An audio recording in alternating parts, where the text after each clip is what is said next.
What is up, everybody out there in podcast land? All of you men at home nursing your vasectomies.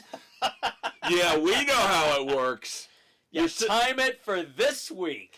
Yeah, you're sitting there now with that ice pack on your nuts. As tomorrow morning, as we record on March the 19th, this episode will drop about 12... Oh, sorry. Didn't mean to use that word drop. This episode will drop about 12 hours before the tip-off of the true start of March Madness on March the 20th at noon, approximately. Of course, the talking heads are going to have to take up the first 15 minutes. Well, yeah, they ruin everything. So just make sure you have your rotation of frozen veggies to swap out. So don't think we won't reference all of that during the entire show. Corn, broccoli, mixed veggies. You know, it's all there. You know, Been there, done that. The big upset, maybe some okra. That's your Uncle Dave, the conquistador. Dave Height to my right. And there to my left is your Uncle Kev, the maestro, Kevin Crane. So yes, this week, here on Sports Frenzy 2.0, your favorite politically incorrect sports commentary show. We're not starting with the NFL. We're not starting with NASCAR. No, we're not even going to start with the bullshit baseball crap in Japan. Believe me, we'll get to that. Oh, we'll get to that. But we're starting... And interference, damn it. Ground rule double! I'm done with this Rob Manfred run bullshit Major League Baseball. But we'll get to that later. Because Dave and I have 6 brackets in front of us. 6 of the 8. Yep. Now, our deadline, we try to be generous. So our deadline for filling out brackets is 10 a.m. Thursday morning, March the 20th. So I know the final 2 brackets. I trust in the people who have not done them yet. They will get to us. Now, it's the one time where I cannot promise you we're not putting the brackets online. I did put the picks for the first 4 games online, but too much work, too much. Yep. There will be the final 4, the final, and the winner. We can handle that. Okay, so now you're making promises that I have to fulfill? We got some time. This week, the final 4. I will do that. I can do that. And then we trickle it down. I know you're thinking only of what's best for the show and what's best for the kids out there. That's right. Even though you're throwing me under the bus because I'm the one that's going to have to do it. And I've already told you about Bill and his hesitancy to fill out a fucking bracket. Here's a lesson for anybody out there, especially you younger kids who are just getting into March Madness. The old grizzled vets like Dave and I understand this. This is basic etiquette. Fill out a fucking bracket. A spreadsheet does not count. I don't want an email listing your picks. I want a bracket, a JPEG or a PDF of your fucking bracket. Not a video of you filling it out. Just the completed image. So that being said, Doug, Sam, Aaron, Nick, Dave, and I, our brackets are in. Although mine, not done yet. You have until the 10 a.m. deadline, waiting on the results of the final play-in game. Yes, right now as we record, we've got American playing Mount St. Mary's. Dave, that was blasphemy. You should never have said that. Mount St. Mary. God damn it. I thought I read You are a better despicable individual. Quit putting words in my mouth. Oh, I could say something to that, but I don't want to disparage St. Mary anymore. But yes, I am intrigued by the late game tonight. Texas and Xavier. So I am holding off on filling out that part of my bracket until I see what happens. Now, I picked Texas. So for better or for worse, if Texas wins, that complicates my life. If Texas loses, It simplifies. then I'm going chalk, probably. But that could end up being my one big upset pick against everybody else so far. And Sam and I, as I've already bitched and pissed and moaned and complained to Dave, Sam and I have almost the identical same fucking bracket. There you go. This was the one year where I didn't pick a lot of upsets, and of course Sam is known as Mr. Chalk. Yeah, he does not go out on a limb. So that means he and I are virtually identical. That's why this Texas Xavier game tonight between him and I is so critical. Because there are maybe, I'm not kidding kids, 5 games that we have different. Beyond that, we got the same Final Four, the same final game, the same champion. You want to tell the kids about your bracket, Mr. Conquistador? Sure, are we keeping it simple? Yeah, Just do hit the the Final highlights. Four. Do the Final Four of the championship and the highlights. Any upsets you've got, that type of thing. Something that will knock the kids on their keisters. Early on, not much of an upset, but I'm taking Creighton. I think Colorado State can take out Memphis. I think that's a popular upset pick. Yep. So, I'm taking Akron over Arizona. There's an upset. That's a big time upset. The Yep. MAC usually plays well when it comes tourney time in the first round. Arizona, I don't necessarily I am with trust. you on that.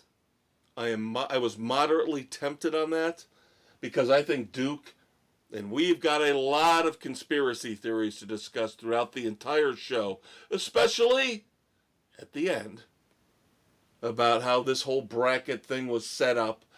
And Duke, to me, got the easiest ride of all. They did. That was pathetically easy. The major upset, I'm taking first-timers High Point over Purdue. Not overly impressed with Purdue necessarily. They're notorious for struggling if they don't have a super solid team. I thought about it as well. I pulled the trigger on it. I had Purdue going. I have them going one and done. So nope. You got VCU. I do. Into the Sweet 16. That's a big upset pick. Yeah, that Maybe not winning the first game, but Sweet 16. Sweet 16 is pretty good for them. So we'll see what happens. But my Final Four: Auburn, St. John's, Alabama, Houston, and I have St. John's facing Alabama in the final with Alabama taking it. They struggled down the stretch and in the tourney, getting it out of the way. You and I, when we discussed this a week or two ago, and we were alluding to the fact when Auburn was on their run, and everybody was, Auburn's #1 by a mile, who's going to dethrone? They struggled to... And we both said, we're not taking Auburn to win the whole thing. At the time, I was with you. I was going to take Bama. I love Bama. Florida peaked too soon in the ACC tourney. I think they are fine. So you've got St. John's beating them. I don't see that at all. Beating Auburn? No. Oh yeah, I got St. John's taking out Florida. Right. I think Florida's going to run their course. Nope. Florida's going to run it. I could see whoever comes out of the South. In my bracket, I've got Michigan State, Florida, Alabama, Houston. And then I've got the offensive juggernaut of Florida versus the defensive juggernaut of Houston. Worlds collide, Dave! Worlds collide! And then Florida, of course, winning the whole thing. I do not trust Rick Pitino and St. John's. I'm sorry. Texas Tech will knock them out. Plus I just fucking hate Rick Pitino. Hate him. And so do I. Oh my God, everybody's just raining all this praise down on him. He could be the greatest coach ever. No, he's not. Championships don't matter. It's how many teams you jump from. How many waitresses you jump on in different cities, I guess. There you go. Rick Pitino does not win championships. Yes, he will go to a school. He will immediately give them a bump and make them better, a la John Calipari, who I would love to see, by the way, with Arkansas, play Pitino in the second round. I don't think it's going to happen. No, it won't, but it would be intriguing. But still, Bill Self versus Pitino, that's a nice matchup, too. Doug is taking Auburn, Florida, Wisconsin, and Houston for his Final Four.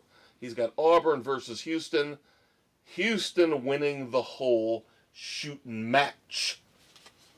Nick has got Auburn, Florida, Duke, Tennessee. Florida losing to Duke in the national championship game. Aaron, Auburn, Colorado State. Okay. Alabama and Georgia. It's not football. At least his championship game I can get into, because these are the only games I've watched this year. Auburn versus Alabama. The rematch. And then he has Auburn winning the whole thing. And then, as I mentioned, Sam and I are identical. He's got Michigan State, Florida, Duke, Houston. Florida and Houston in the title game. Florida winning it all. Damn you, elder statesmen. Damn you. Damn you. I don't like this. I want clear-cut differences among all of us. Where were you and the elder statesman on the first four? He has got... We're the same on last night's games. Alabama State and North Carolina. But he's got American like I do, but I have Texas. He has Xavier. Xavier. So that's why I'm saying this Texas-Xavier game. A lot riding on it. Yes. Yes. So there you go, kids. 6 of our 8 expert panelists. And of course, by the end of night 1, everything is blown up and out the window. Yep. And I will, of course, now, because Dave has committed me to it, I will post everybody's Final Four and champ. You've got time. Just because I'm a lazy slug, I do have things going on in my life. There are movies to watch. Tomorrow night, there's a new episode of Reacher. There's naps to take. I have been weaning myself off of naps. I have been. And I'm going to be watching tomorrow at noon. Boom. Basketball. There you go. Basketball. Basketball Jones. Yep. So, there you go, kids. And as far as the early standings through 2 games, Dave and I are 2-0. Sam is 2-0. Bill, 2-0. Jen, 2-0. Nick, 1-1. Doug, 2-0. Aaron, 1-1. Aaron and Nick, unfortunately, took San Diego State last night. So there's the reason why they're the only ones right now that are not 2-0. And at the half, Mount St. Mary's 48, American 38. Oh, bullshit! Bullshit! There's your live update. Bullshit! Come on, American! American, let's go. Mount St. Mary. Come on, let's do it. Boom. All right. Just remember, we saw this last night. Alabama State was far behind, and they came roaring back against St. Francis. See, these Saints, they can't hold a lead. We'll see what happens. Go American. Go St. Mary's. All right. Other news on the NCAA basketball front. Of course, Duke, a number 1 seed. Oh my God, poor Cooper Flag. You alluded to this a few minutes ago. Poor Cooper Flag, he twisted his ankle in the ACC tournament. They still won the fucking thing. It's fine. I don't know if that's a commentary on Is the ACC weak? Is Duke that strong? Maybe a little of both. Probably a combination. So, like I said, they won the ACC tournament without Cooper Flagg. I still think they got a bullshit draw in terms of how easy it is compared to Auburn. Auburn's the number 1 overall seed. And got the hardest bracket. Yes. They always give Duke the cakewalk bracket. Because I agree with you on what you said. If you look at the East bracket, Duke's toughest test until the Elite Eight is probably the next round if Baylor wins and beats Mississippi State. Yeah. Scott Drew and Baylor is probably their toughest test because I'm with you. I don't buy into Arizona. I don't buy into Oregon. No. And those are the teams they're probably going to have to beat unless we're dealing with Cinderella teams like Liberty or Akron. So that should be a cakewalk for Duke all the way to the Elite Eight. They always fucking give Duke the easy road. It's pathetic. It is. It's just absolute terrible. Bullshit. It's terrible. Terrible, as Chuck Barkley would say. Terrible. The SEC got a record 14 teams in the tournament. And I don't care if they blew the record out of the water. I think the Big East had the previous record. They deserved it this year. The SEC was dominant this year. Really damn tough this year. The early season schedule, non-conference, everybody took care of business. And then they started beating up on each other. Yep. So I have no problem with the SEC getting 14 teams in here. Again, we have some stuff to discuss. We're going to have a special subsection of the Red Foreman Dumbasses of the Week, focusing on the whole tournament and the bracket selection and all of that bullshit. Because there's a teaser for you here on Spotify, Good Pods, Pocket Cast, Apple, Overcast, CastBox, Amazon, Audible, and iHeart Sports Frenzy, baby. And that, of course, is otherwise known as iHeartRadio, one of our very, very loyal podcast platforms that we love. Of course, don't forget, as we've alluded to already, to check out the Facebook page, because Dave threw me under the bus, so now I'm going to have to put you were going to do it anyway. No, I was not! I got to deal with Bill, who won't give me a fucking bracket, and now I got to go out and put all this crap in on the Facebook page. You got time before the finals. Come on. Yeah, I'll do it. I'll do it out of the kindness of my heart for the people out there and for you. As it should be. Now, one of the controversies, again, we'll discuss more later, involved West Virginia and Indiana being left on the outside looking in. Again, West Virginia, we'll discuss more later. But Indiana didn't waste any time poaching West Virginia's head coach. So while both schools missed were kind out, of bitching and pissing and whining. You know what? Neither belonged. Sorry. I was not impressed by anything I saw from either of those teams this year. They have no business thinking they should have made the finals. But one was proactive, whereas another school in this discussion was whining and crying. One was proactive and took the other school's coach. So Indiana's new head coach is now Darian DeVries, the former head coach of West Virginia, who was there for one whole year after building up Drake's program. Love the Drake. By the way, I do have them winning their first round game in an upset. One of the few picks I have different from the elder statesman. I may have, I don't recall. But love the Drake. Love the Drake. So IU once again. The basketball team. Let's. Well, I love Drake's coffee cakes. Well, there you go.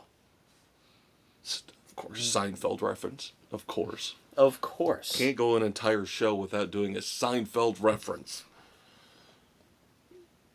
But when will Indiana find the heir apparent to Bobby Knight? That's the This interesting is discussion. the long slog struggle. And I looked at the past when Bobby Knight left and then went on to Texas Tech. And what, Tom Crean was there for, 9 years?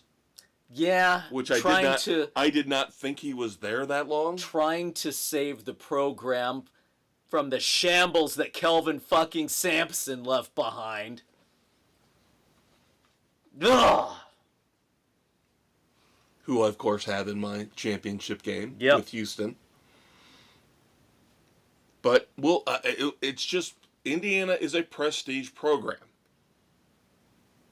You know, it looks like Duke might have found the successor to Mike Krzyzewski with John Shire. Yep. But even though I still think you could put Howdy fucking Doody in charge of Duke, and they'd still win 20 games a year. Same thing with North Carolina. I mean, North Carolina won last night. They won big over San Diego State after the controversy of should they have been in, should they have been out. But here's the thing. There are about half a dozen programs in college basketball. Just like in college football, there are half a dozen programs where if you are handed the keys to the kingdom, you had better succeed. Yep. They're Kentucky, Duke, North Carolina, Louisville, you know, in basketball. Football, it's Alabama, Georgia, Notre Dame, Miami should be in there, Florida State, you know, the big prestige schools. So, you're expected to do well. Yep. Indiana has been a disaster for so long. We'll have to wait and see. Yeah, when will they turn it around? When will they actually live up to their billing of being a prestige program? All right, so that's it.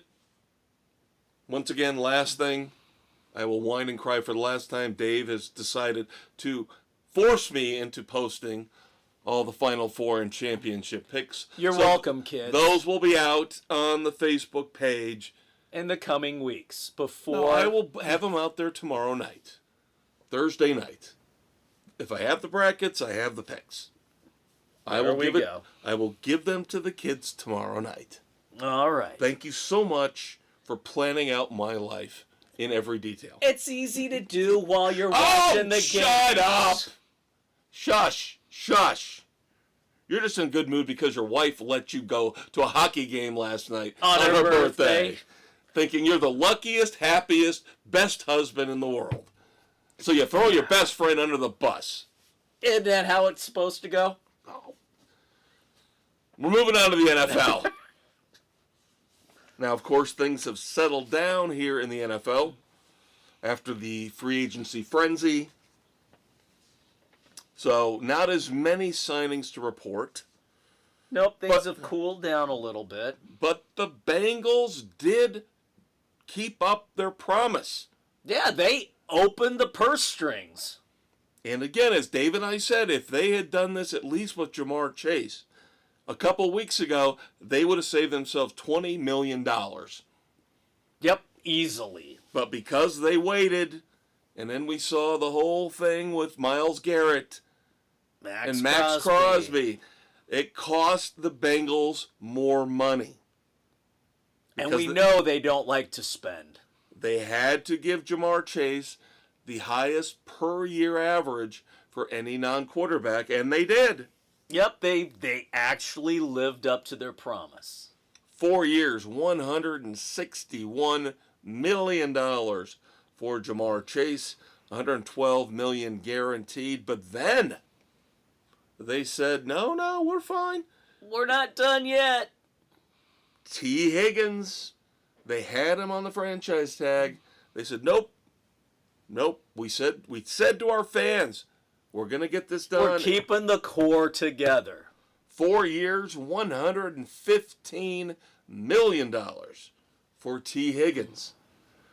Now, these numbers are out there, but I figure I would point them out to anybody who has not heard them. And they're supposedly not done.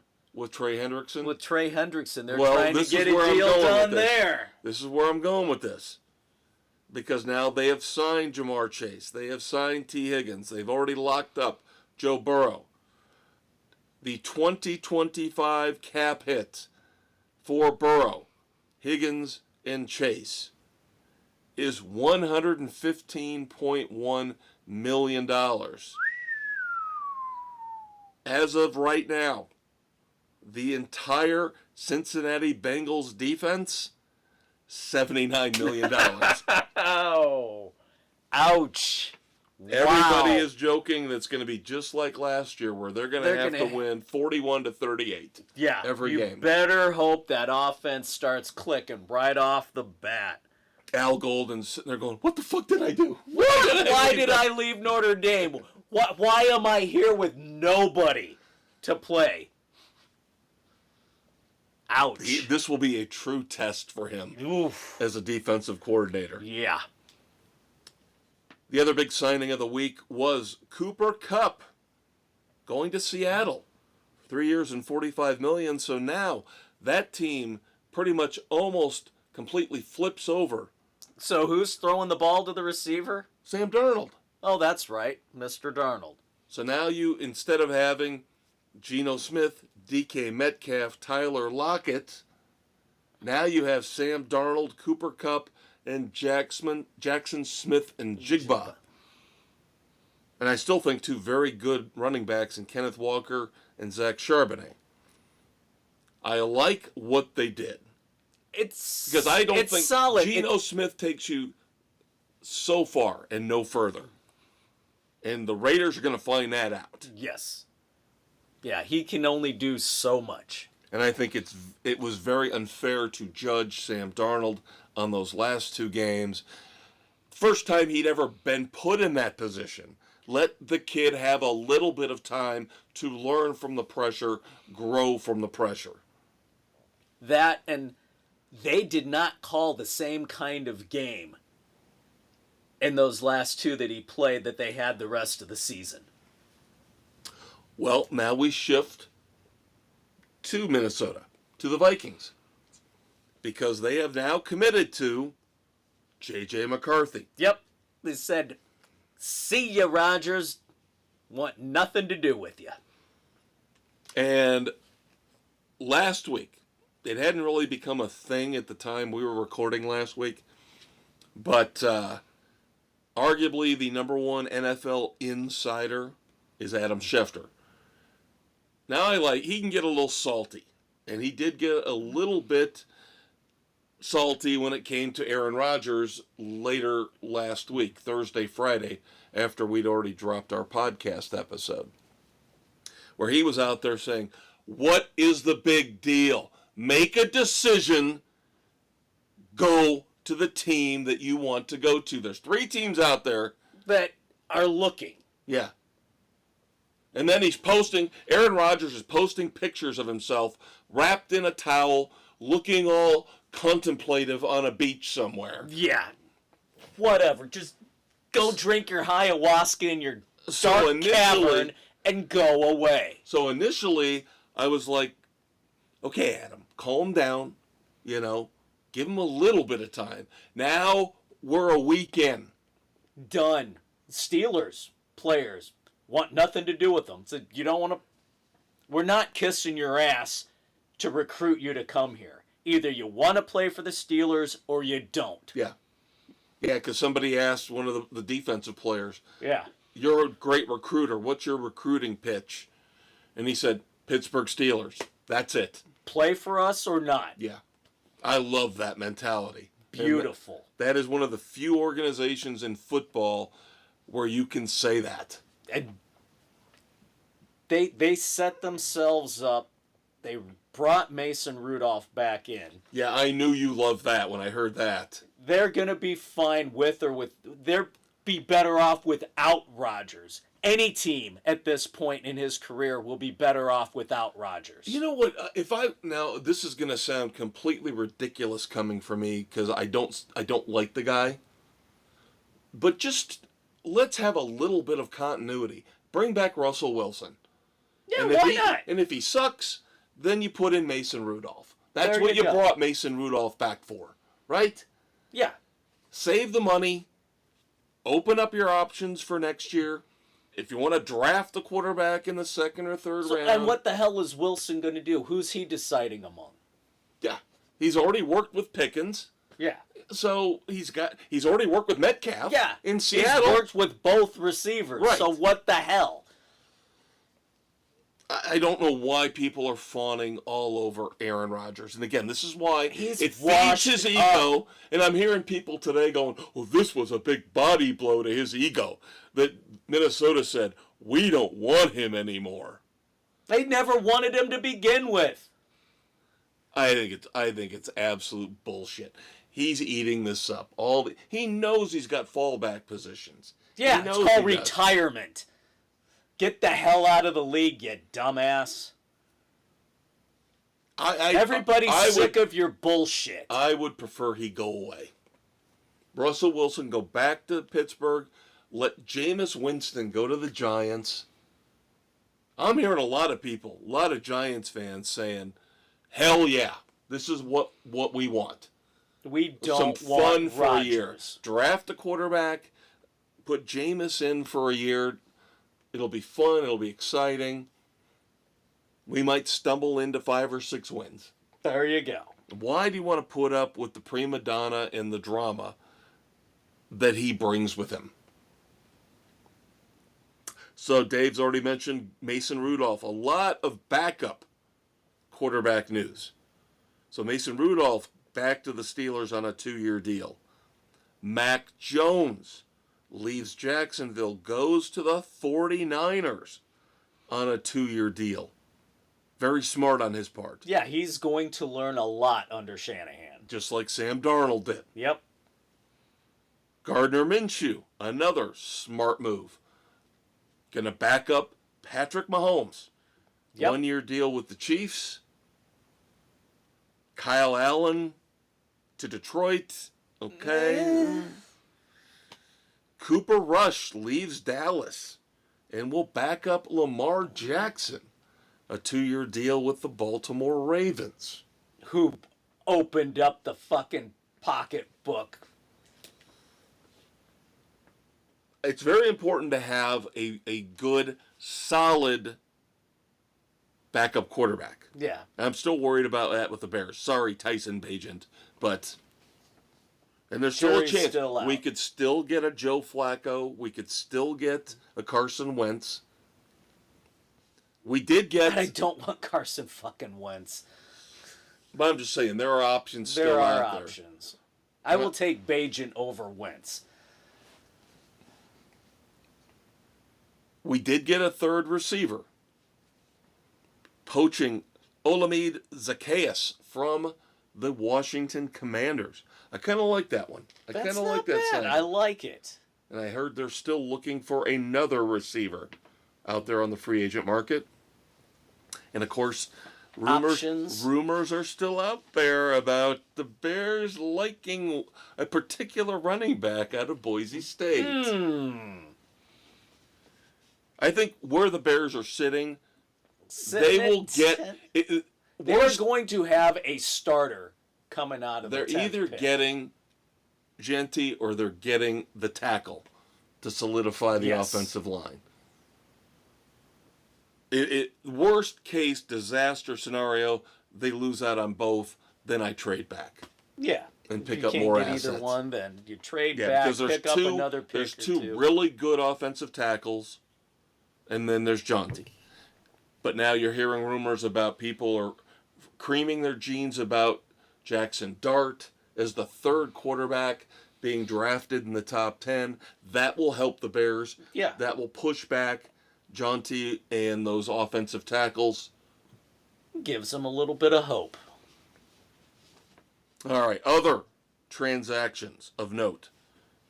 Mike Williams is back with the Chargers, 1-year, $6 million deal. I am shocked that the Chargers did not spend more money. I know. What the hell are they waiting for? You know, Najee Harris is nice in terms of a little bit of an upgrade to the running back position, but this is not the spending spree I expected out of the. I expected the Chargers to get Justin Herbert a top level. I thought maybe Devontae Adams would end up on this LA team, not the other LA team. Yeah. Now they did also sign from the Super Bowl champion Eagles, Mekhi Becton. 2 years, $20 million. I like that signing to shore up their offensive line there. In terms of running backs, a little bit of a running back shuffle here. Raheem Mostert goes from the Dolphins to the Raiders Good on a luck to the one-year deal. Raiders.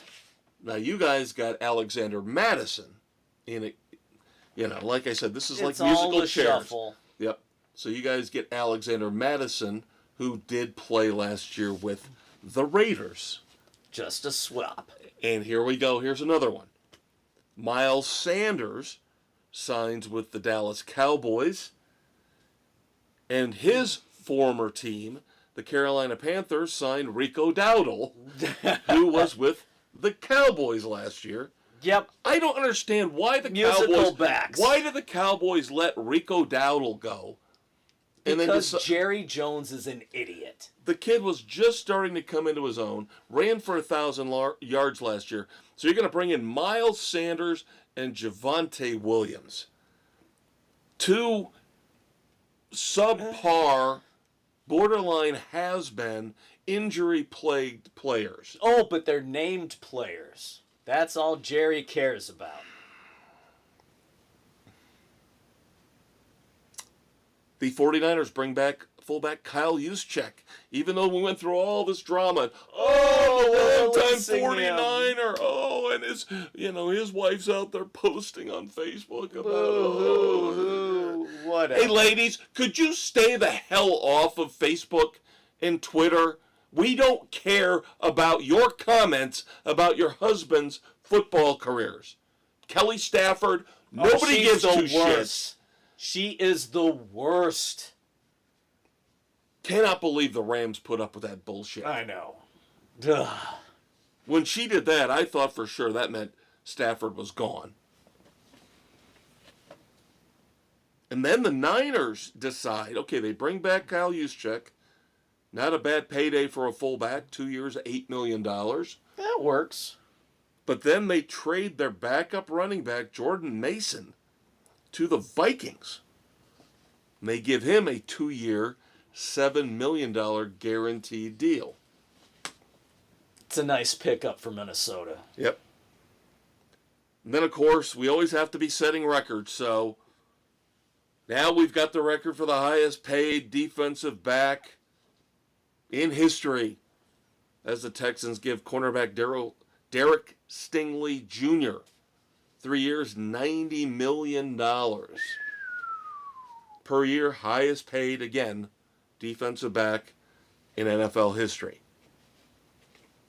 And then the Eagles are trying to recover from their losses, shuffling that defense, especially. That defense lost a lot.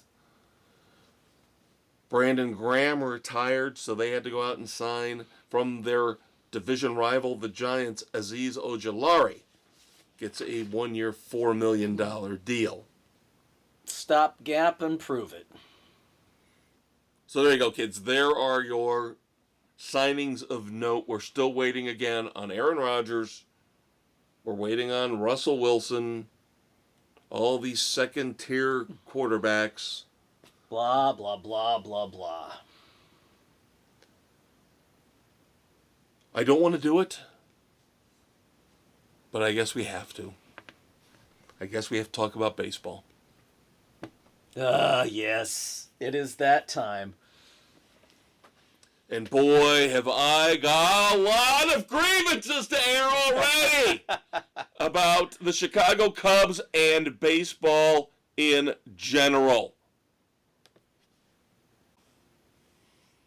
All right, so it's only technically 2 games into the season.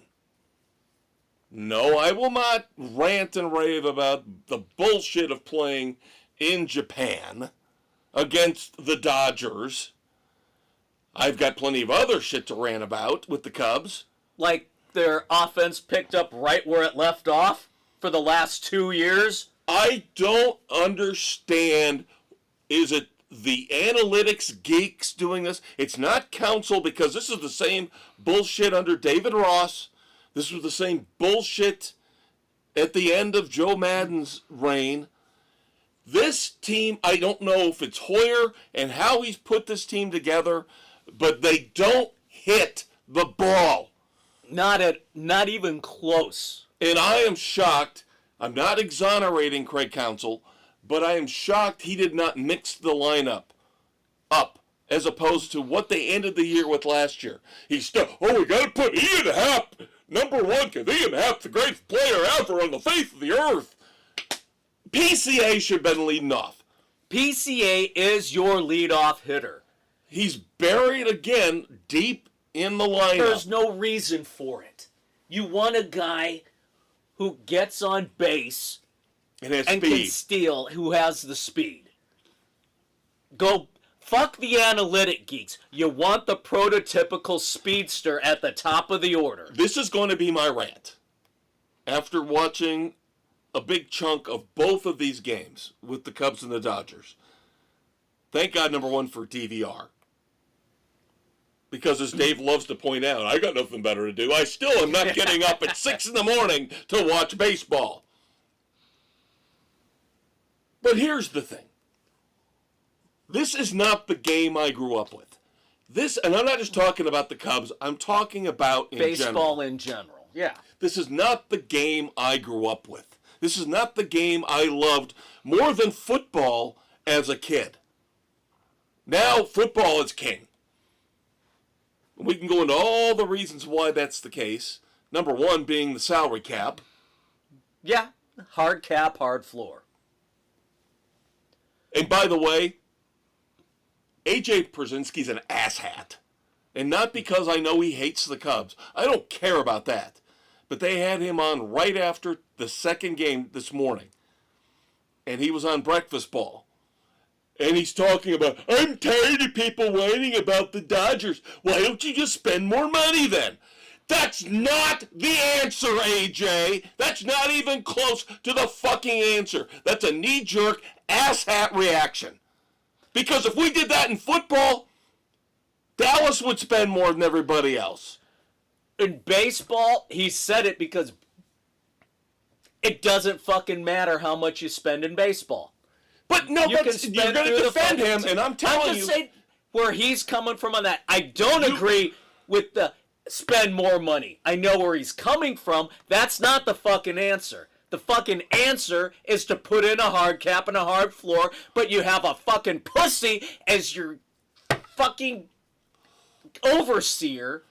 Your commissioner is the biggest piece of crap out there right now. He's useless. Oh, and he's letting the fucking big money boys run everything. And we'll get to more of that in a minute. No, don't spend more money. Fucking rein these assholes in.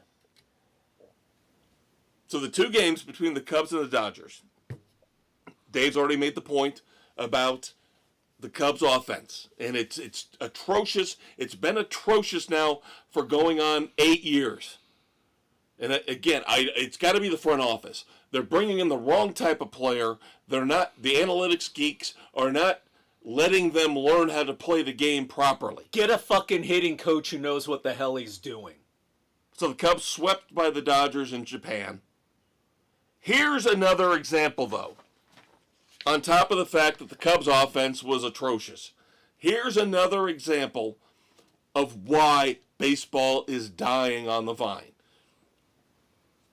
4 starting pitchers, 3 of which from Japan. So you would think to promote baseball, you would want these guys out there as much as possible. First game, Cubs, Shota Imanaga versus Yamamoto. Imanaga, 4 innings pitched, 69 pitches, no hits, no runs. They pull him. stupid.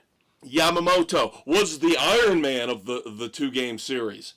Yamamoto actually got to go 5 innings. Ooh. And he threw 72 pitches. Oh my God, stop the world. I hate this bullshit. Then this morning's game was even worse. Now, Justin Steele, for the Cubs, he was struggling. I get it. But still, 4 innings, 67 pitches. Jeez, oh Pete. And then, of course, the young phenom that the Dodgers got for next to nothing because of the stupid system that's in place. Put them in the draft like everybody else. Roki Sasaki, 3 innings, 56 pitches. Let up 1 run.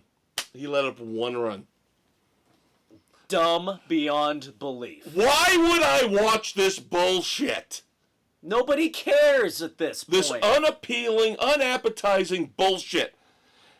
Nobody knows who's in your bullpen.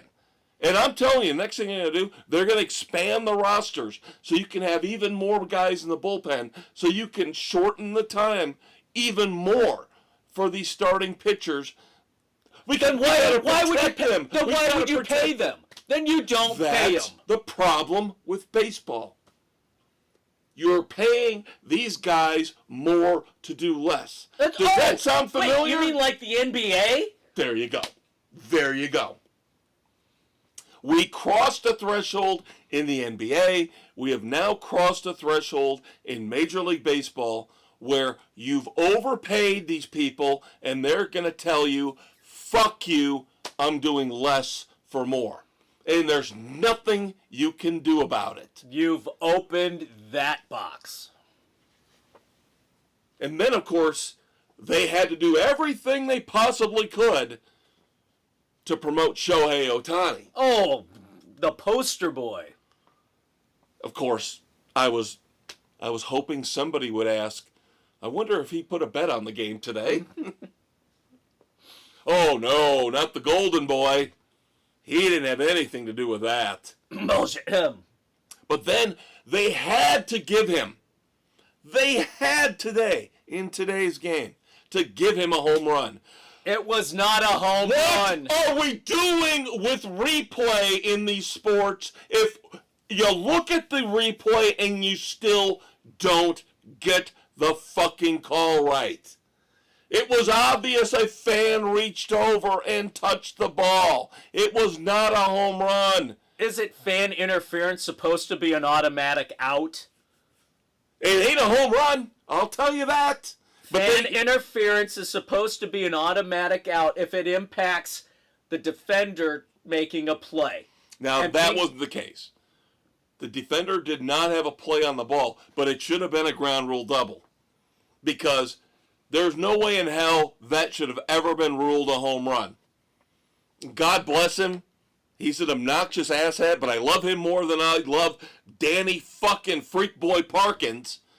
And the first thing after they came on Breakfast Ball after the game, Carton said, that was not a home run. What are we doing here, Major League Baseball? That was not a home run. But obviously no, we have to give Shohei Ohtani a home run. In his home country. Bullshit. Hey, Rob Manfred. That would be the horn of disgrace and well-deserved.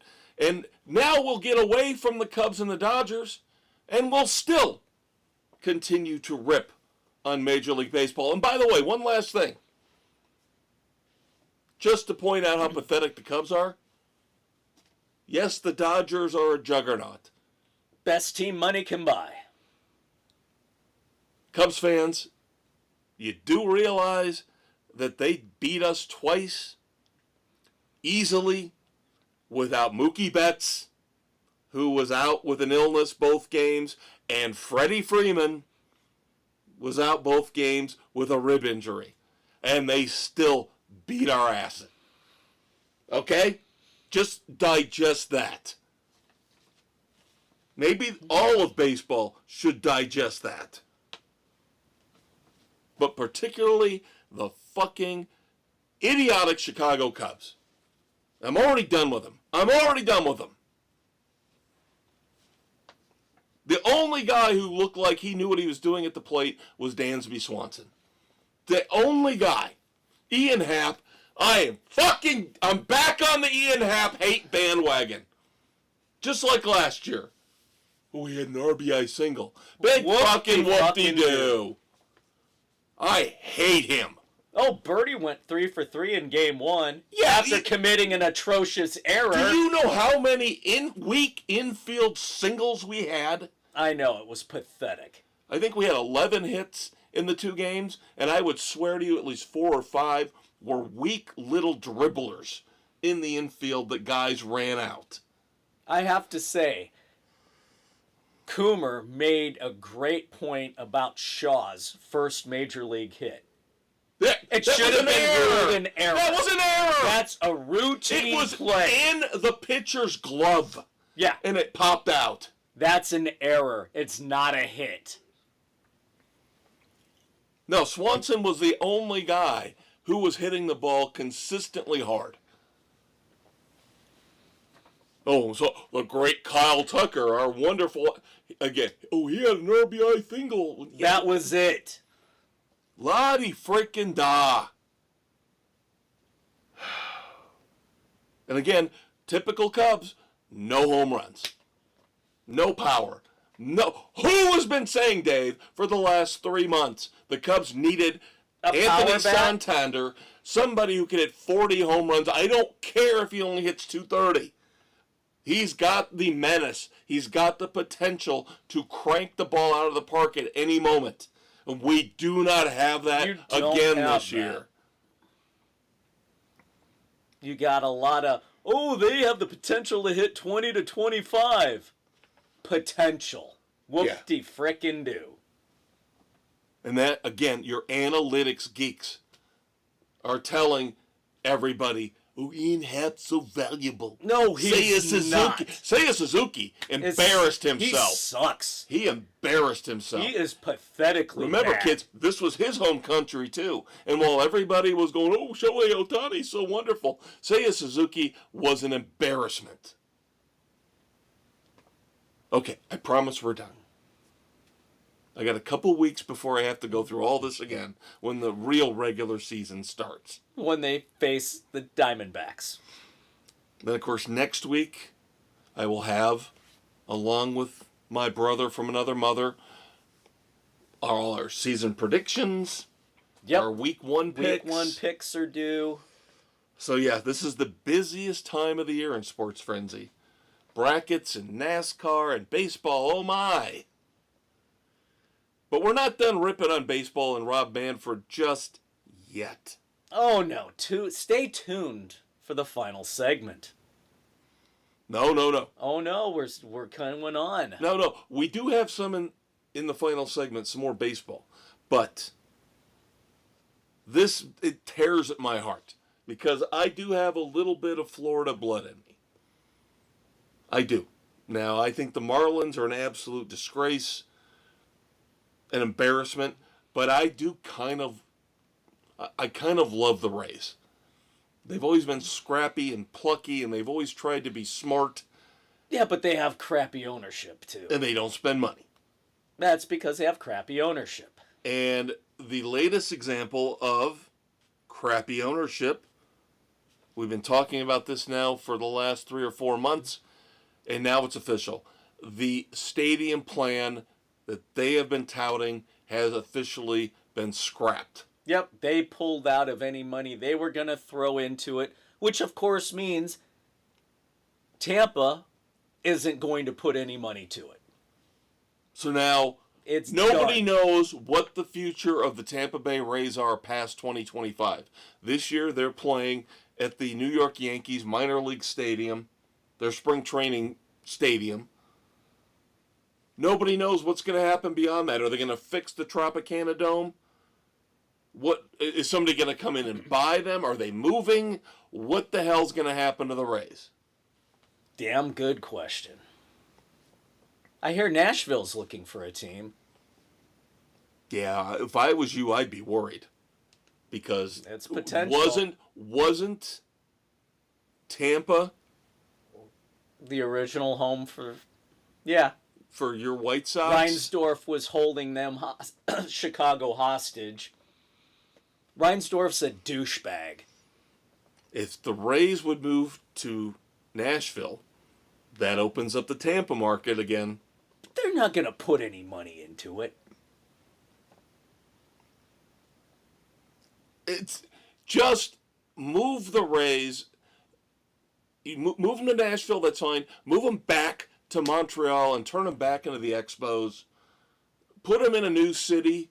Put them in Salt Lake. Put them in Portland. Do something, Rob Manfred. Get some new blood, some new life, some new money into baseball. Somewhere. If we were running things, which of course we should be, if they weren't going to allow us to put a salary floor, which is what is needed. Yeah, you have to make these teams pay a minimum. I would have at least 10 teams on relocation notice, telling them, I don't care how long you've been in the league. I don't care what your history is. Right now, for the last decade or two, you have not been fulfilling your implicit contract to field a competitive team. Yep. Pittsburgh, move. Cincinnati, bye-bye. Colorado, go away. I would start moving teams and saying, highest bidder. Montreal, Salt Lake City, Portland, San Antonio, whoever. Needs to be done. Get me a rich douchebag who's willing to spend the money on the team, and I will sell it to you. Because this is ridiculous. It's ridiculous that we only have 5 teams at the beginning of the season that have a viable shot at winning the World Series. It is absolutely pathetic. The Yankees lose Garrett Cole, and they are still the odds-on by far favorite to win the American League because nobody else in the American League is spending money. Nobody has anybody. It's a fact. And the only thing in the NL that's making it interesting is the fact that you do have the Mets, the Phillies, and the Braves, but they're going to beat up on each other while the Dodgers sit back and laugh. We'll just sit and cruise. And, of course, we know the NL Central is just a piece of garbage from top to bottom. It's a dumpster fire led by the Chicago Cubs, who will somehow find a way to choke it away and lose. Cincinnati's probably going to win the thing with Terry Francona. Oh, yeah. Yep, that wouldn't surprise me a bit. Yep. Then finally, a couple noteworthy injuries before we move on. Somebody you're very familiar with. Boston's Lucas Giolito will start the year on the IL with a hamstring injury. Oh, the hammy. And then the Rangers, one of their starting pitchers, John Gray, broken wrist. I believe he got hit with a line drive. Yes, that was not pretty. So we're looking at it, and of course, again, it's all on the American League side. Yeah, all the AL starters of any note are banged up badly. All right, let us move on to NASCAR. As we are now 5 races in to the Cup season. Let's start off with our Las Vegas recap. The pole sitter was Michael McDowell. Michael McDowell always has a fast car. But he cannot close the deal. Nope. He was up front a good portion of the day. Who did close the deal? Josh Berry. Who also was running up front most of the day. That Wood Brothers car was stout. Yep. And I am not completely shocked by this. He has run well. Yeah. Anytime he's had a ride now with a full-time, decent car, like you said, the Wood Brothers, that car looks very good. Yeah. The 21 looks very good. Yeah, because they have the backing of Ford Motor Company. They want to continue to see the Wood Brothers succeed, and they have the agreement with Penske. So yeah, Josh Berry ends the domination of Christopher Bell. So if you're keeping track at home, William Byron, 1 win. Christopher Bell, 3 wins. And now Josh Berry has locked himself into the playoffs with his first career Cup victory. F1, the season started. The Australian Grand Prix. The Grand Prix. Lando Norris wins the first F1 race of 2025. You know, I'm kind of pulling for Norris. As long as it's not Verstappen. Yes. Or, who's the Hamilton. Yeah, Hamilton. Yeah, I would like to see somebody everybody's new. making a big deal about Hamilton because he just switched, right? Yeah, he just went to Ferrari. Right. No, I would like to see Norris. Somebody new.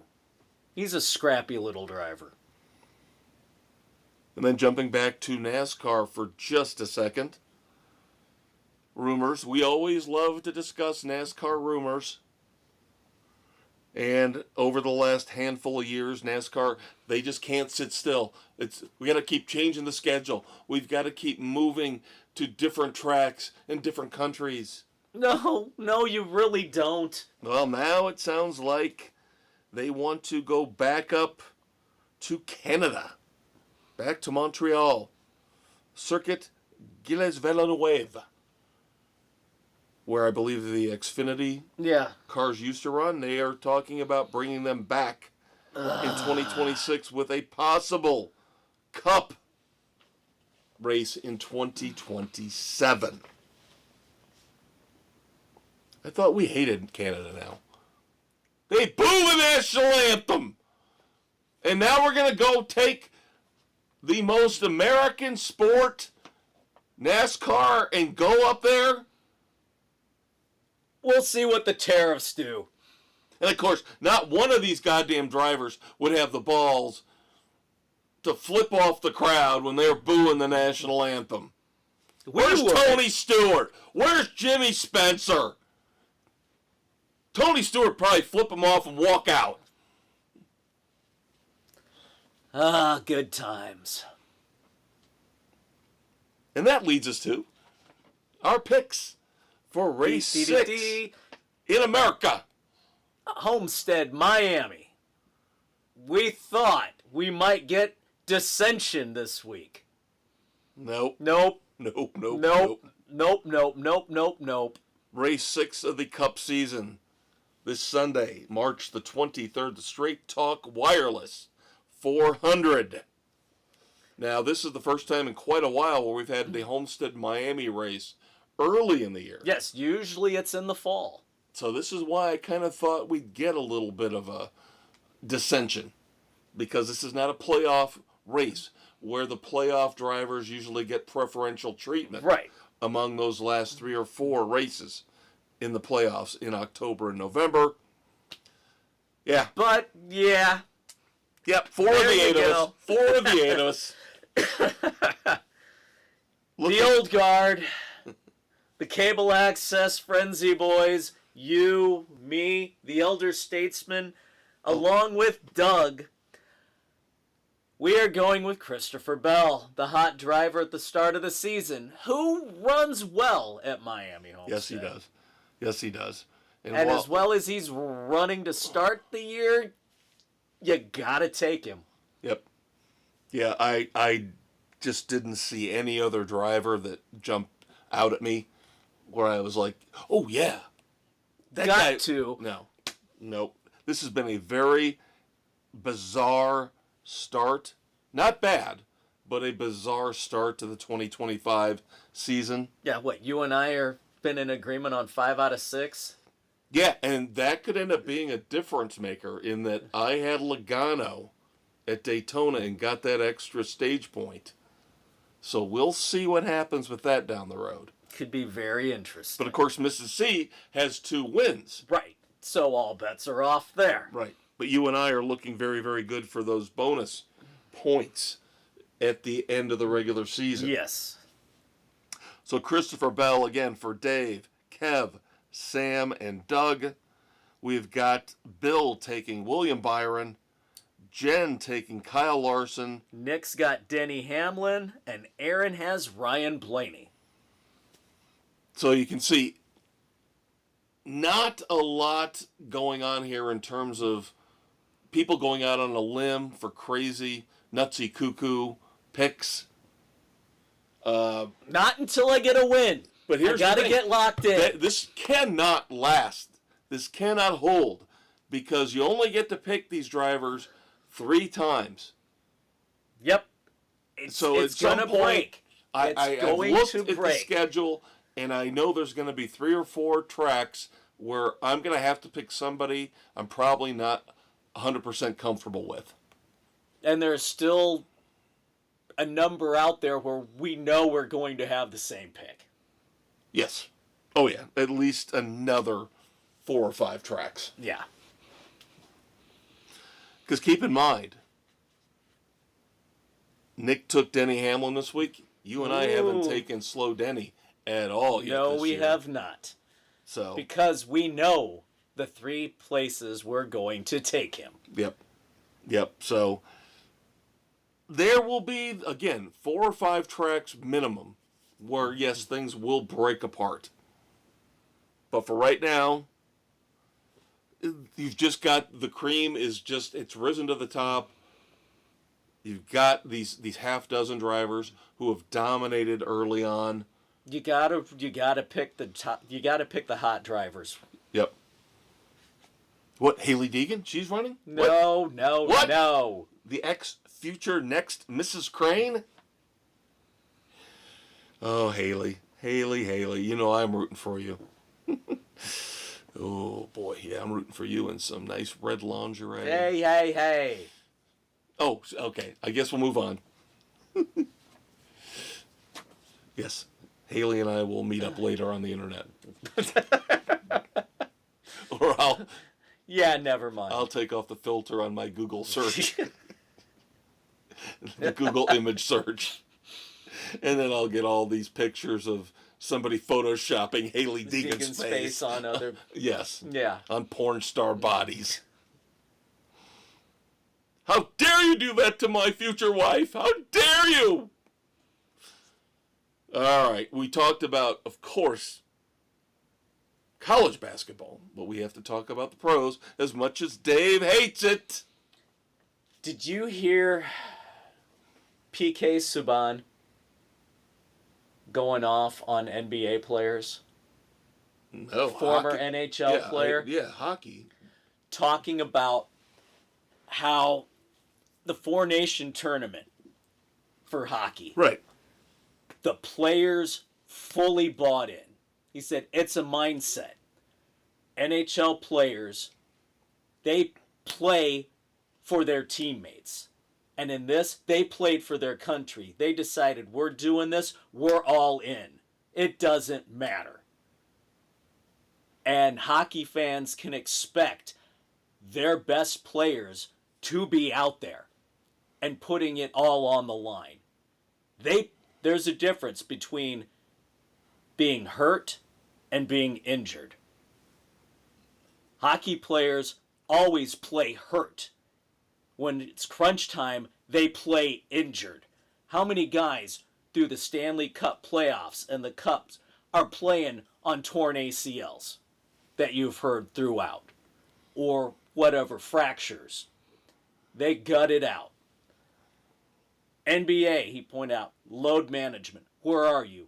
You're doing nothing for your fans. They don't know what they're getting from you game to game. Beautiful. That's kind of paraphrasing and summarizing. But if you get a chance, listen to Subban. So brilliantly said. Well, and you and I discussed this when I went on my rant about baseball. And you brought up the fact that now baseball and basketball are tying into what PK Subban said. And this is why the 4 Nations face-off was such a success. The fans are not stupid. You people out there are not stupid. Well, most of you. Dave and I are definitely not stupid. We're not fooled by the fact that the NBA All-Star crap is a joke. The NFL skills competition is a joke. Even the MLB, the cherished MLB All-Star game is now a joke. Oh, let's talk to the players while they're playing and screw them up. Have them make errors because they have to talk to us and answer a question as the ball's hit their way. There is a reason why the Four Nations face-off was putting up tremendous numbers in the ratings, is because the fans, again, are not stupid. We saw exactly what PK Subban was referencing. We saw the heart. We saw the desire. We saw guys putting their all in for their country, for the competition. Bragging rights. And this is why I'm telling you, you don't believe me, and that's fine. The NBA and MLB are going to be in a death spiral very soon. Yep, big time. Speaking of the NBA, a guy who's probably going to get out just in time, one of the last legends that I could respect is Steph Curry. Steph Curry became the first player ever to hit 4,000 three-pointers in his career. And he is the man who changed the game. He is the man. Yep. Everybody said, well, if Steph Curry can make it look easy, then why aren't we all doing it? Because it's not easy to do. And he will be one of the... I respect him more than I'll ever respect LeBron James. I will always say Steph Curry, better player ever. Yes, he's a better teammate. He's a better leader. Yes. Yes, he's not big. He can't rebound like LeBron. But better shooter, you'll never find. No, he is the best pure shooter we've ever seen. So now let's talk about what you were alluding to. Let's talk about the negative and the tanking. And we've got two prime candidates right now for tanking. Of course, Philadelphia. Again, when does this great plan they've bragged about for, a dozen years, when does this ever actually work for Philadelphia? How many of these dozen years, how many have they tanked? At least a dozen, if not more than a dozen. I'm just ballparking. They are shitty at drafting players. They cannot put a cohesive unit together. Not only drafting, but bringing in free agents. You need to consider team chemistry. You have to look at how players can complement each other. You can't have 5 guys who do the same damn thing. It doesn't work. Or just bring in a name for the sake of having a superstar. Name. Yeah. Look at the Nets from a few years ago and that disaster with Durant and with Harden and with Kyrie. It didn't How'd that work out? So now Philly, we all know about Joel Embiid and the maximum effort he puts in all the time. Well, now their big free agent acquisition, or maybe they traded for him. I can't remember. I don't care. Paul George, who will go down.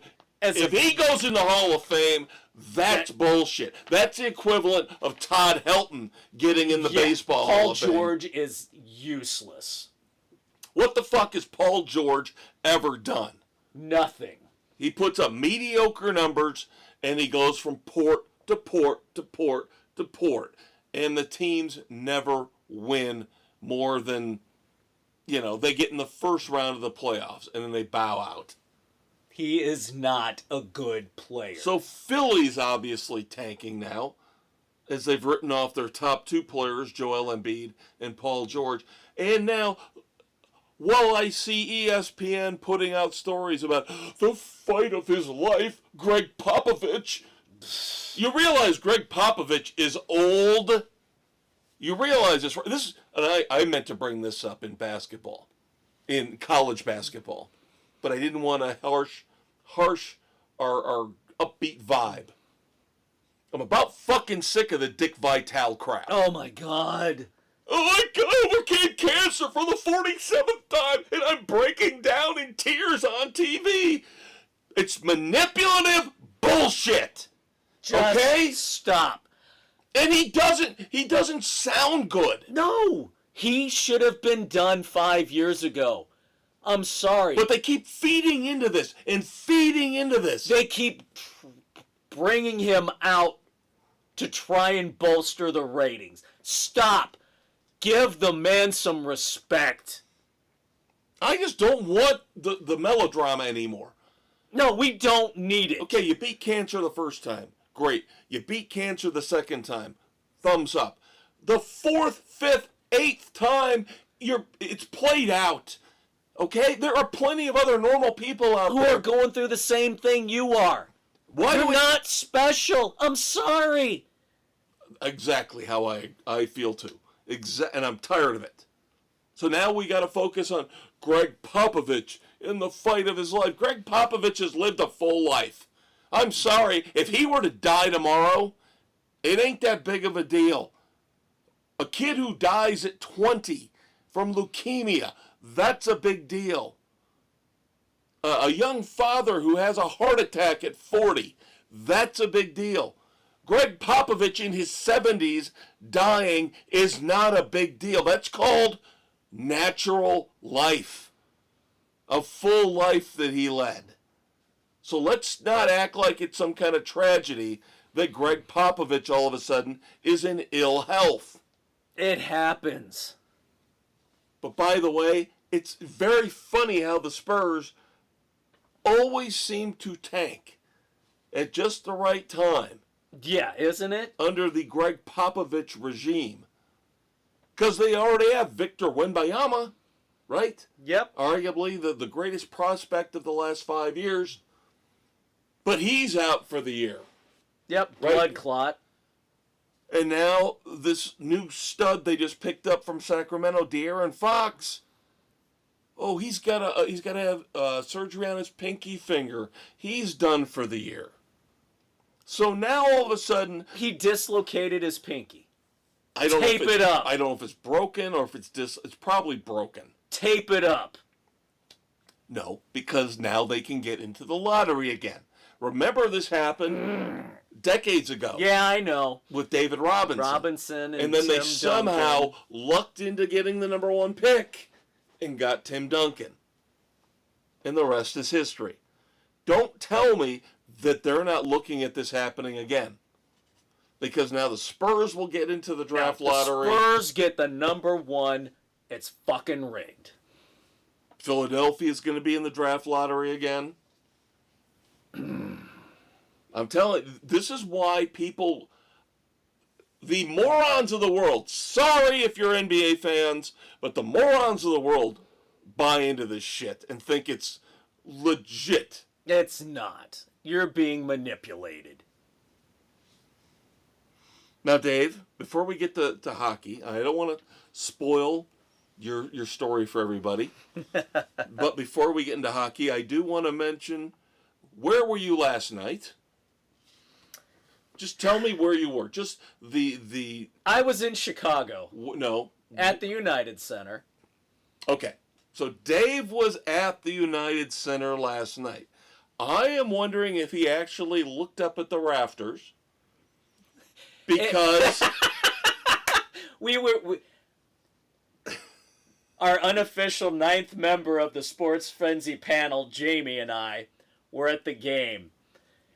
And no shit, we were walking to our seats, and there's these two guys taking each other's picture in front of the 6 Bulls championship trophies. Jamie goes, should we tell him to go take pictures of the championship banners in the rafters? Oh, wait a minute. Oh, wait, no, they're not there. If you guys have not heard this story, you can't. I couldn't put it. I couldn't put it in the dumbass segment because it's just one of those things. You look up and it's like somebody's missing their front teeth with the big gap between all the other banners and those championship banners being gone. Now, of course, this is kind of a nice tie-in for the weekend edition, because the weekend edition, your Saturday morning hangover cure, is where Dave and I talk about all things pop culture, movies, TV and streaming, and of course, rock and roll. Why were the Bulls' 6 championship banners not on display at the United Center last night? They got partially melted. Disturbed concert had Mondo Pyrotechnics with their big stage setup, the towers going up almost to the banners. And the heat from the pyrotechnics melted the bottom of the banners. You can't make this stuff up, kids. Nope, so they pulled down all 6 Bulls championship banners, and they said maybe they'll make an appearance again next season. Yeah, they're checking to see if they can be rehabbed or if they have to be redone. That's so awesome. And I don't like Disturbed, you know that. But that's rock and roll, baby. That's Yes, rock and roll. Yes, it is. Okay, so now that will lead us into NHL talk, and your Uncle Dave will regale us with his tale of last night's Blackhawks Kraken game. Yep. So, actually, here as we record March 19th, yesterday, March 18th, my wife's birthday. What are you doing in Chicago with your wife's birthday? Awesome wife. We're sitting there Sunday, get a text from Jamie. Hey, want to go to the Blackhawks game? Sure, when? Jen goes, if it's Tuesday night, comes back Tuesday night. Tells me, seats, 6 rows up from the ice. So I'm starting to text him, sorry, bud, can't make it. It's Jen's birthday, we've got plans. And she's like, no, you got to go. I'm like telling her, no, I'm not going. It's your birthday. We're doing this. And she goes, and I'm here ready to hit send that I can't go. And she's like, no, you're going. How often do you get to sit that close? I'll have other birthdays. We're both off Thursday. She's having surgery. I'm going to be off for a couple weeks with her. She's like, just go and have fun. All right, your call. Just remember, I didn't want to go. You're making me go. Yeah. Very cool on her part. Yep. And she understands coming up with her surgery and her rehab. Yep. I'm the going to be sacrifice you're going running. to have to make. Yeah. So all is good. I've already given you shit about this. I am gonna be. Everybody's giving me shit about this. I am gonna be feeling so bad for you. We'll be all right. Did we discuss this? Is she getting a bell? Is she gonna get a bell? She wanted to get a bell. We've been going to a few antique places, and she's been looking for the bells. I'm like, you're not getting a fucking bell. Just text me if I'm in the other room. No damn bell. You could go down in the basement and give her the. No, she wanted me to bring that. Like, no. The ring bell for beer? Yeah, she's thought about this. And no, that stays on the bar. That does not move from there. There's principalities involved with this. You get her a bike horn. Yeah, no. I'll have to take the one off her bike. But, no, we were there for the game, and puck drops. Gloves drop, and the fight ensues right at face-off. It was great. So, carry over from their previous meeting. That's fine. So, get in and... That's the kind of stuff that I love about hockey. Yeah, it was good. They let them go until they were tired, and it was fun to watch. Yep. And then get into it, and coming down a couple minutes in, Connor Bedard makes a shot, bounces off a Kraken skate right up over the goalie's shoulder, in to make it 1-0 Hawks. Then a little later on the power play, Bertuzzi's right in front of the net, gets the redirect on the shot, puts it in, Hawks up 2-0. They're looking good first period. I haven't seen them with that kind of puck control in a long time. They spent a lot of time down in the Kraken end. Then you get the last couple minutes, and they give defense completely lets Knight down. gives up the goal. So, end of the first period, 2-1. Thinking, all right, won't be too bad. Yeah, the Hawks look like shit the rest of the night. Second period, the Kraken score 4 goals. Third period, they open up 2 minutes in, get their 6th goal. Hawks can't do anything. So, 6-2 loss. Idiots. Just bad. So that puts them at 20, 39, and 9. Yep, still stuck at 49 points. Now, question for you. Hockey, don't they have some kind of rule as opposed to basketball? We were just talking about how the Spurs are tanking and the Sixers are tanking and they're going to get in the lottery.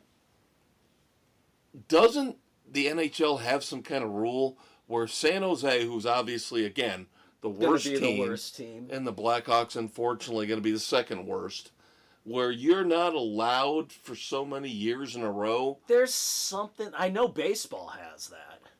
Maybe I'm thinking of baseball. You're thinking baseball. But no, the NHL still has the lottery. Right. But they don't, after a certain number of years, they don't reduce the number of ping pong balls you get. I don't know. They might. But, yeah. I'm not trying to rain on your parade. I'm just glad you had a good time last night. We had a good time even though they sucked the second and third periods. You got to eat the Billy Goat? Yep, went before the game.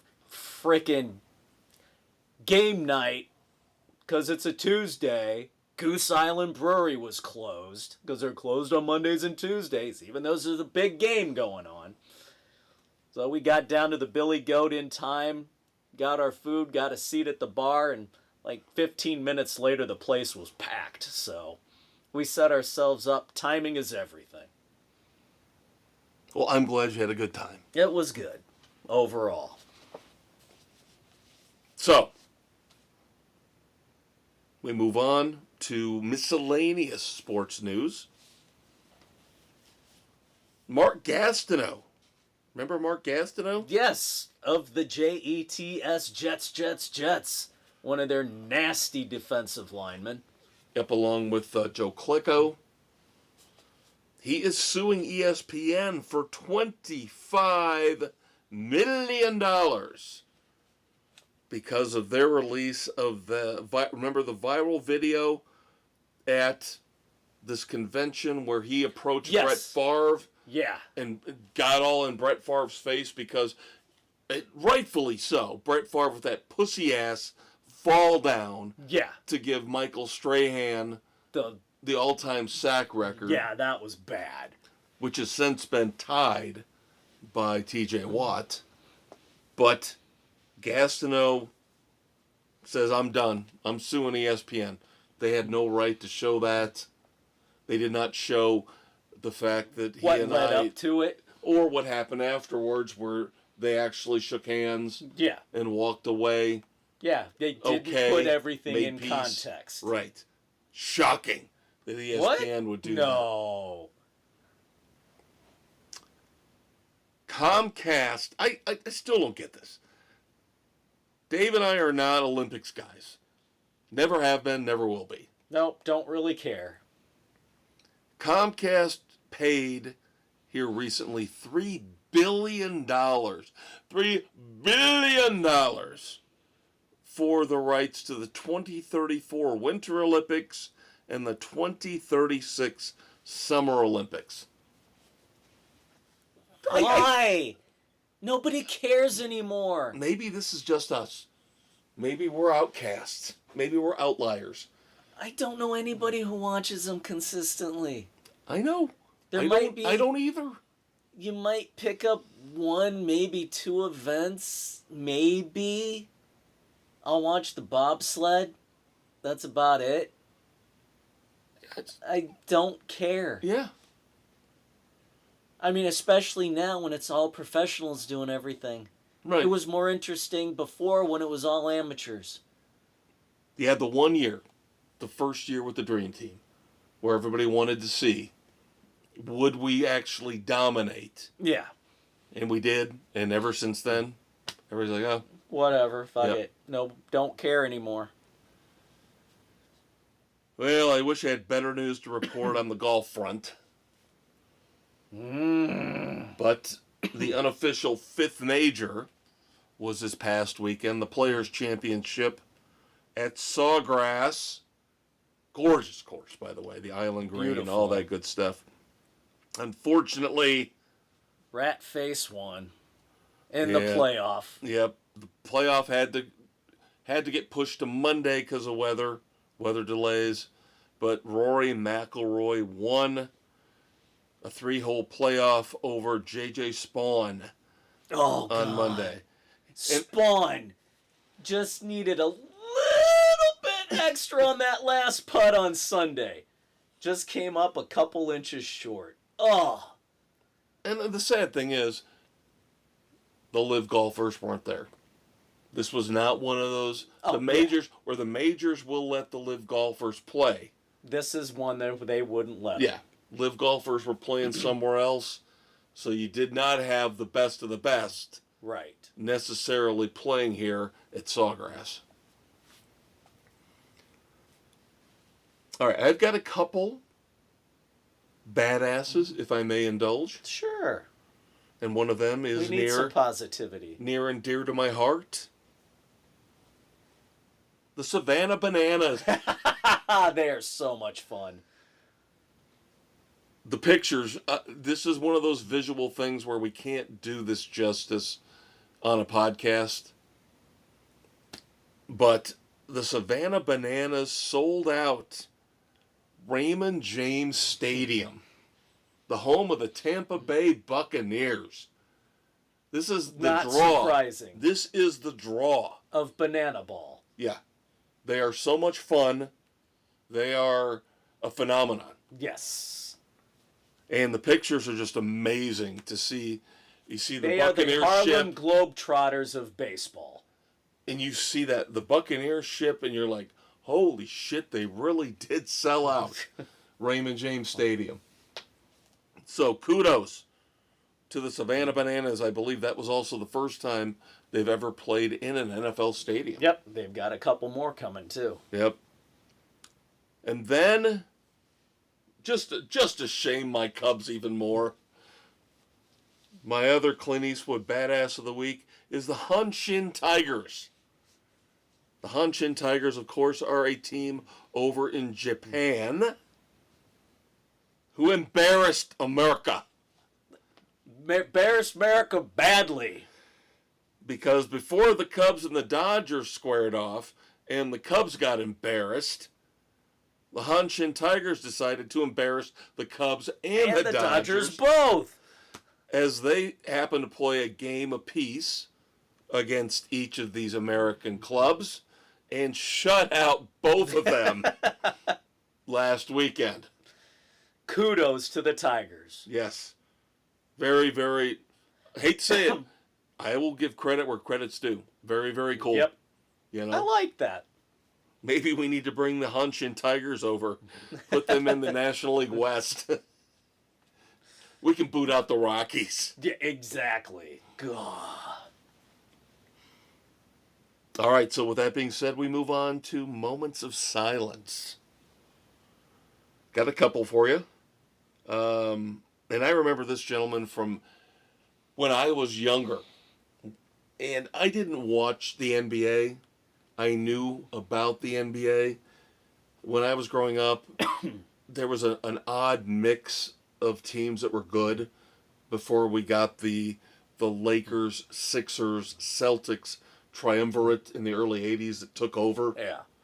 We had the Portland Trailblazers, and we had the Seattle Supersonics. And I wish they would bring them back. The team needs to be in Seattle. I love the Seattle Supersonics, and one of the big stars for them was Slick Watts. Slick Watts unfortunately passed away over the past week. Thoughts and prayers to his family and friends. And then one of the great sports writers of the modern era. And he was also on a little show called The Sports Reporters every Sunday morning, which was part of the inspiration for Sports Frenzy. We always initially looked at Sports Frenzy as a combination of Saturday Night Live and the sports reporters. Now it's evolved. We can't do the Saturday Night Live stuff so much anymore without the visual component. Right. But the influence of the sports reporters is still there. And John Feinstein, who wrote a great book about Bobby Knight. Season on the Brink. And then he had a great book about golf, A Good Walk Spoiled. Yep. He was one of the truly great sports writers. Yep. And he wasn't young, but he was younger than I thought. He was not even 70. Yeah, what was he, 67-ish? But yeah, just a little too young. Yeah. So, thoughts and prayers go out to John Feinstein family and friends. Yes. And so you know what that means, Dave. Now we're done with moments of silence. So now we have to pivot to the dregs of the sports world. The dumbasses. Which candidate gets the golden boot up the ass? Is this week's Red Foreman Dumbass of the Week. Now, as I alluded to earlier, because we have started March Madness now, I have a special subsection here exclusively devoted to March Madness.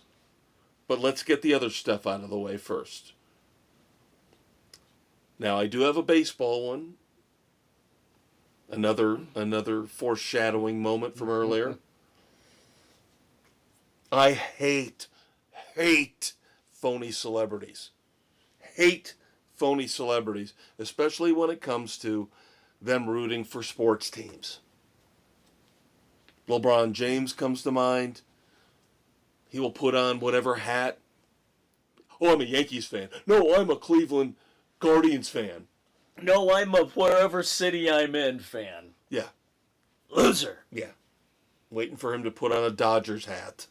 That's coming. Well, they have announced that they are going to award the Vedder Cup. Oh, sweet God almighty. Yes, named after Eddie Vedder, the lead singer of Pearl Jam. They are going to award the Vedder Cup starting this year to whoever wins the season series home and away between, here's the thing, the Seattle Mariners, okay, and the San Diego Padres. How does that make any damn sense? Who the fuck does Eddie Vedder always claim to be a fan of? The Chicago Cubs. This is what I'm saying. It makes zero fucking sense. This is a bunch of phony baloney bullshit. And I blame Vedder for it, because he was behind this. Vedder is a little bitch. He ain't a Cubs fan. That's my thing. He ain't a fucking Cubs fan. I'm tired of these celebrities glomming onto my team. Bill Murray's a Cubs fan. John Cusack is a Cubs fan. Eddie Vedder ain't no fucking Cubs fan. No. Vedder Cup. Bullshit. Dumbass. All right. I know we just mentioned that recently we were celebrating the birthday of one of our panel members, Mrs. C, and her favorite football team happens to be the Buffalo Bills. Yes. Buffalo Bills this week weren't that smart. No, they were not. The Bills disclosed that not one but two of the players that they signed as free agents will be suspended 6 games each for PED violations. How did you not do your research? One they said they knew about. Now the two players are defensive tackle Larry Ogunjobi and then also defensive end Michael Hecht. I believe Ogunjobi they knew about, but they said the defensive tackle market was so thin at that point, They had to. We're just going to accept it. Now, I think Hecht they had no idea about. Oh, so bad. But yeah, I'm with you. How do you not do your research? If it's... Oh, God. Knowing about it is one thing. Not knowing, can't you get out of that deal? I would think you'd... Shouldn't that be null and void? If you sign a guy knowing up front, all right, that's fine. But if it's hidden and you find out after the fact... Well, you can get out of a deal if a guy fails a physical. Yeah, isn't that failing a physical? You would think. But nonetheless, the Bills, dumbasses. Once, twice a dumbass. And then the last one I have before we get into March Madness involves the WNBA. And this involves the LA Sparks. The LA Sparks put out a call for open tryouts for male practice players for their team. How fucking stupid Now, is this? once again, keep in mind the LA Sparks are a WNBA team, a women's basketball team. Yet they put out a call for open tryouts for male practice players. No, there's nothing wrong with that. And in some college environments, they do this. Right. The women They'll will pick up play some against the men intramural. players. Yeah. But This... shockingly, a lot of the comments on social media... Oh, I want to play against them. I wouldn't mind backing down Brink. Yeah. So I think the front office, the person or people that came up with this idea... Should be fired. Yeah, a little creepy. A little creepy. A little? How about a lot of A little creepy? This. I just have images of a guy showing up in John Stockton shorts and a wife beater covered in mustard and ketchup stains, wanting to play one-on-one with Cameron Brink. Oh my God. Who thought this was a good idea? In the dictionary, under hostile work environment, this is example 1. Yeah. Yeah, so no wonder Cameron Brink came out and said she was a little creeped out by this. I'm a little creeped out by this. Yeah. We should all be. Good God. All right, so now we get into our special subsection of the Red Foreman Dumbasses of the Week. Not 1, not 2, not 3, but 4 instances involving March Madness. First up, we will start with one of the self-proclaimed experts on ESPN. And I checked this morning, and there's like 30 or 40 of them who are putting in brackets on ESPN. But here's the thing. Don't you have to show a little bit of knowledge and objectivity to be considered an expert? I would think so, being completely objective and poring over having watched everybody play multiple games through the entire season. Okay, and we went through our brackets, right? Yeah. We had an upset here, an upset there. Well, again, one of the ESPN experts is a former NCAA coach, Phil Martelli Sr. Okay. He actually picked to go to the Final Four in this current bracket. 15 seed Bryant. What? Bryant is a 15 seed. They are lined up to play Michigan State in the first round. They would have to get through Michigan State, and then, of course, the winner of Marquette, New Mexico, probably have to play Iowa State. They have to get by Auburn. If Auburn gets it. So Phil Martelli picks number 15 seed in the South region, Bryant, to make the... You know why, Dave? Because that's where he coached? His son coaches Bryant. What a nepo fucktard. You should be fired, sir. You should be fired. No. Why don't you and LeBron James go grab a couple beers at the Nepo bar? You have lost. I don't understand how ESPN can keep you on board. This is irresponsible. This is pathetic. You're as bad as a woman in the office pool who picks a team because she likes the colors of their jerseys. I respect her more than I respect you, you fucktard. We should have your job. We actually take this shit seriously. Even if we don't watch it all the time. Unbelievable. That's just bad. Phil Martelli Sr., you are a dumbass. The people who did this fucking bracket, by the way, on a couple different fronts, are dumbasses. And I need Dave to explain this to me. Now, I wouldn't say I could tell you every capital of every country, where they're located on a map. Right. You know, I might get tripped up by Luxembourg or something like that. But I do understand South, West, East, and Midwest. Especially when it pertains to the good old US of A. So let me ask you this, Dave. In the South region, why are they playing in Milwaukee? Or Cleveland? In the West,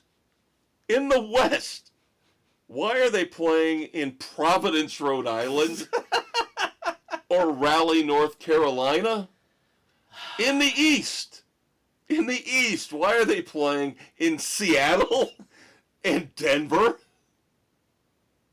And in the Midwest, again, why are they playing in Providence? Stupidity. Absolute stupidity. Here's an idea. Providence in the West, Providence in the Midwest, move them into the East. Move Ding, ding, Seattle ding, and ding. Denver out to the West. How about North Carolina to the South? So there's number two, dumbass. The committee for not even caring Where about they're playing. Yeah, and you wonder why our children are stupid. Because the adults are stupid. Number three, number four tied in together to wrap things up here. And you know where I'm going with this. The big controversy, we alluded to it earlier. Of course, Indiana was whining. But West Virginia took it to another level. We always talk about our politicians, our governors, our heads of state doing their job. This is not doing your job. West Virginia Governor Patrick Morrisey holding a press conference with a sign, NCAA sign, but saying National Corrupt Athletic Association, asking his state's attorney general to investigate corruption as to why West Virginia did not make the field of 68. Because they weren't good enough, dumbass. Don't you have more important things to do, like making sure that, I don't know, parts of your state get rebuilt? But finally, even though he just dumbass beyond belief. As you said, focus on the things that really matter. But Finally, Bubba Cunningham, who happens to be the athletic director at North Carolina, also happens to be the chairman of the tournament selection committee. Oh, isn't that convenient?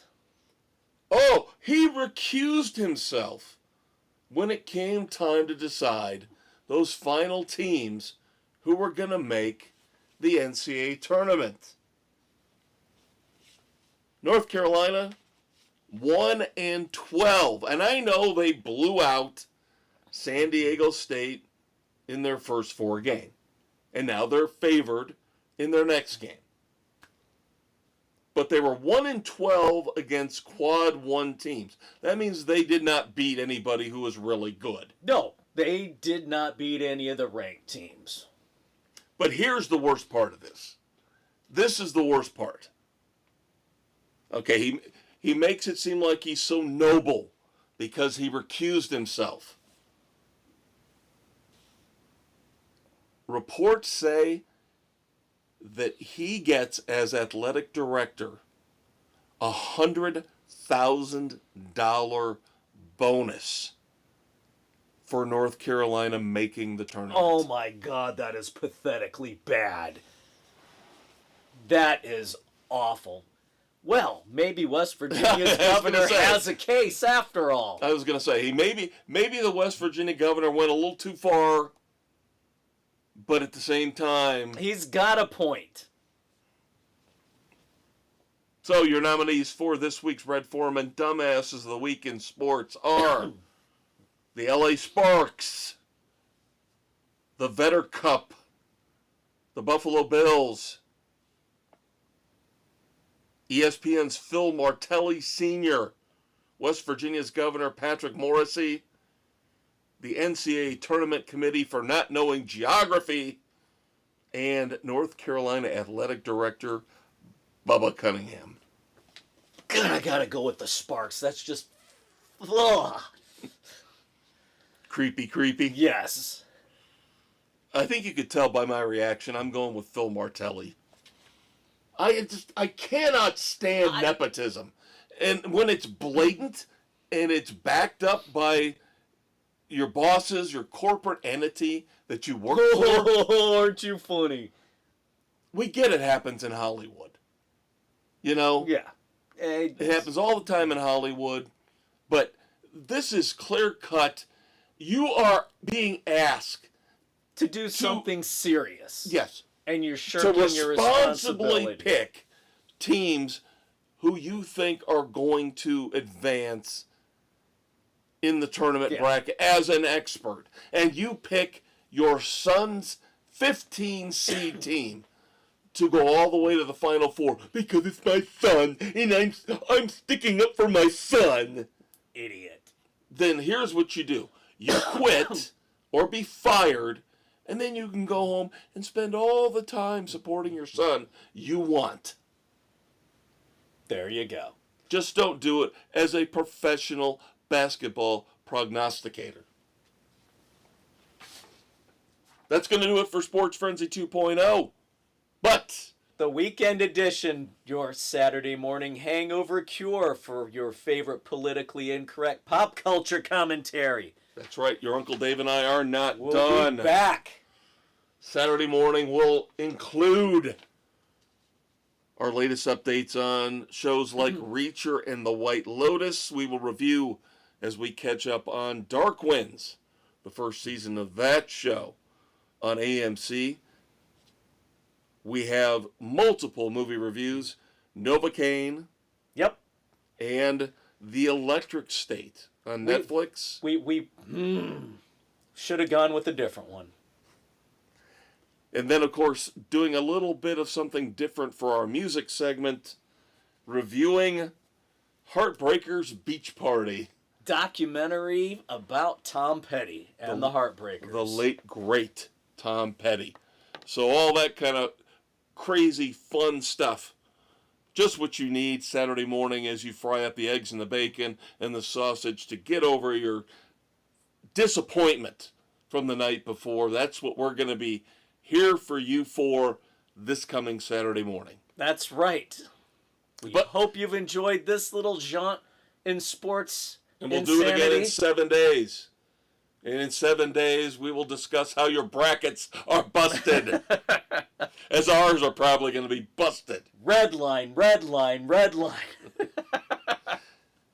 But it'll be interesting to talk about the upsets, the Cinderellas, if there are. You never know what you're going to Many get. of the experts, other than Phil Martelli Sr., are talking about how this is a year where you really don't want to go Too nutsy cuckoo. with the Cinderella picks. So we'll see if that holds. We will see. But 7 days from now, Dave and I will discuss that. In a few days, once again, the Saturday morning hangover cure. But until then, that's your Uncle Dave. That's your Uncle Kev. Say goodnight to the kids, Dave. Good night to the kids, Dave.